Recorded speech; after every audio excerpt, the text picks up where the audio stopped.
Merci beaucoup, Monsieur le Président.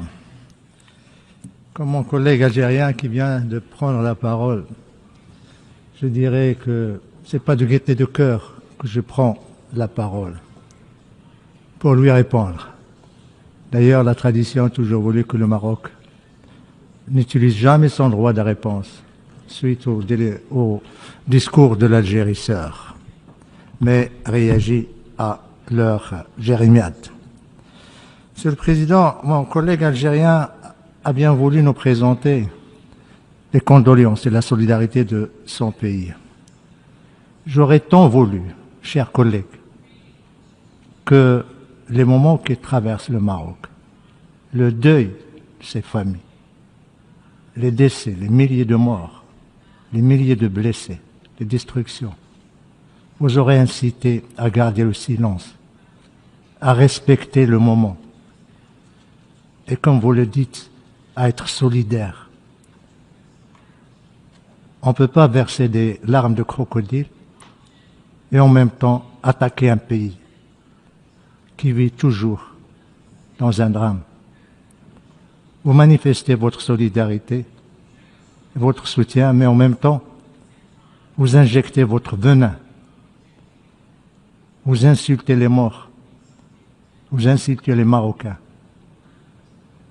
Ça fait 50 ans que vous nous rabâchez ces choses-là. Ça fait 50 ans que vous dites que vous n'êtes qu'une partie neutre, qui n'est pas partie prenante. Ça fait 50 ans que vous prétendez défendre un principe. Mais qui êtes-vous, l'Algérie? Qui êtes-vous, Monsieur le Président, Monsieur l'ambassadeur, si vous n'êtes pas partie prenante? Qui vous a incité à prendre la parole si vous n'êtes pas partie prenante?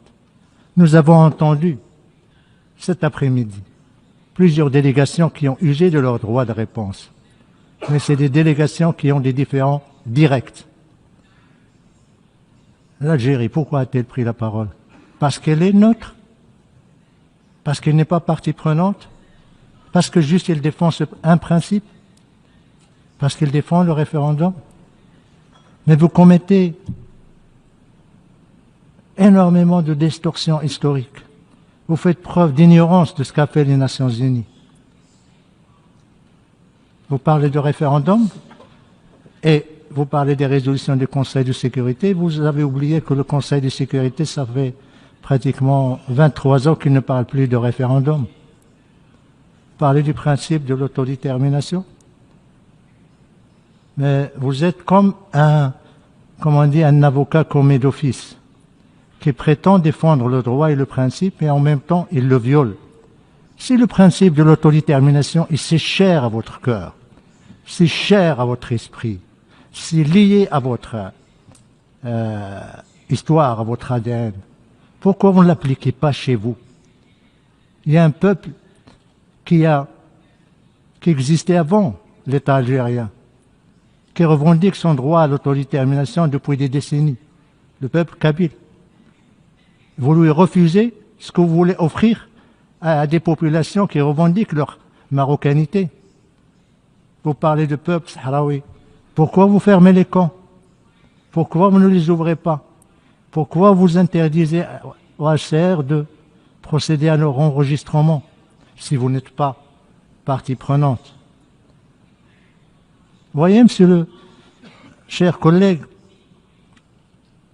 en réagissant, vous faites pratiquement le contraire, parce que toute la salle est en train de se demander pourquoi l'Algérie fait ça, s'il n'est pas partie prenante. Pourquoi l'Algérie envoie une note au secrétaire général pour dénoncer une résolution? Aucun pays, membre des Nations Unies, n'a envoyé de résolution sur la question du Sahara pour dénoncer les résolutions. Et aucun pays n'envoie de résolution, de lettre pour dénoncer une résolution qui ne le concerne pas directement. Pourquoi vous refusez de participer aux tables rondes? Qui est cité dans les résolutions du Conseil de sécurité? C'est vous, l'Algérie. Parce que vous êtes partie prenante, le Conseil de sécurité, vous ne voulez pas l'entendre. Vous choisissez entre les résolutions du Conseil de sécurité ce que vous voulez et vous laissez de côté le reste. Vous parlez de partition. J'ai ici une lettre de votre ancien collègue, M. Bali, 2002, 22 juillet, où il dit « L'Algérie demeure disposée à examiner la proposition concernant une possible partition du territoire du Sahara entre le peuple sahraoui et le Royaume du Maroc. » La réponse du Maroc a été le même jour, cinglante. No. Jamais de partition avec qui que ce soit. Jamais de division du peuple, des populations du Maroc, de leur région du Sud. Vous distorsionnez l'histoire et vous voulez paraître comme une partie qui n'a pas d'intérêt direct, mais vous êtes concerné, vous êtes responsable. Si le problème du Sahara continue 50 ans après, c'est à cause de vous. Et vous continuez toujours à prétendre que vous n'êtes rien. Vous n'êtes pas responsable. Vous n'avez rien à faire. C'est les Nations Unies. Mais les Nations Unies vous disent, venez aux tables rondes. Pourquoi vous ne venez pas? Les Nations Unies adoptent des résolutions. Vous les rejetez. Vous parlez des résolutions de l'Assemblée générale. Les dernières résolutions depuis des décennies ne parlent pas de référendum. Vous êtes en train d'induire en erreur, de mentir à l'Assemblée générale. Mentir à la communauté internationale.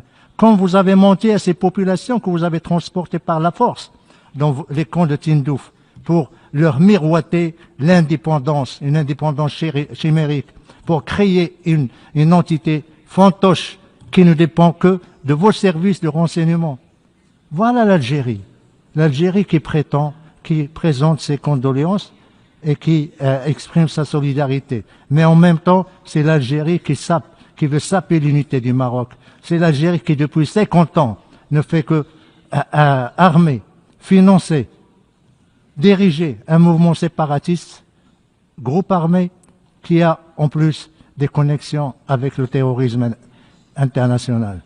J'aurais souhaité, mon frère algérien, un peu plus de décence, un peu plus de respect, ne serait-ce que pour c'est pas pour les victimes du séisme récent, ne serait-ce que pour les Marocains qui ont versé leur sang pour votre indépendance. Mais vous avez la mémoire courte. Nous le comprenons parce que il n'y a pas de principe chez vous. Il n'y a ni le principe de bon voisinage, ni le principe du respect, ni le principe du règlement pacifique des différends, ni le principe, ou plutôt le courage d'assumer vos actes, d'assumer votre politique, d'assumer votre agenda destructeur, déstabilisateur de la région. Voyez autour de vous, qu'est-ce qui se passe? La déstabilisation totale, l'instabilité. La seule frontière qui est stable, c'est le Maroc. Le seul pays qui est stable, c'est le Maroc. Les villes dont vous parlez, nous avons la prétention de dire que le Sahara est un paradis. Oui, un paradis meilleur que les villes en Algérie, où les gens font la queue pour le blé, pour les bananes, pour le lait, pour la farine. Voilà l'Algérie qui dépense des milliards de dollars pour armer un groupe séparatiste, mais qui affame son peuple. Lisez le rapport de l'envoyé de l'expert spécial sur la liberté de rassemblement qui vient de publier son rapport il y a une semaine après sa visite en Algérie, où il décrit la limitation de liberté de mouvement, les emprisonnements, les accusations fallacieuses contre les militants du Hirak. Voilà l'Algérie, voilà la liberté dont vous parlez, voilà l'autodétermination que vous voulez. Laissez votre propre peuple s'autodéterminer avant de revendiquer l'autodétermination aux autres. Quant au Maroc, le Maroc il est dans son Sahara, il le restera jusqu'à la fin des temps. Regardez le Sahara, le progrès et le développement du Sahara. Nous construisons, nous consolidons l'état de droit, nous permettons à tous les Sahraouis, même ceux qui étaient chez vous, maintenant ils gèrent des régions. Les ex du Polisario gèrent des régions, participent à l'exploitation des ressources à l'état de droit, à la vie politique, économique, culturelle de la région. J'espère, chers collègues, que la prochaine fois, quand vous allez ouvrir votre bouche pour parler du Maroc, vous réfléchissez avant, à 2 reprises, parce que vous avez tout simplement hypothéqué l'avenir du Can I Maghreb ask depuis 50 the ans. representative of Morocco, please, Je to termine. wind up your statement? Merci, j'ai terminé. J'aurais pu rester 1 heure ou 2 encore, mais je m'arrête là. Merci, Monsieur le Président.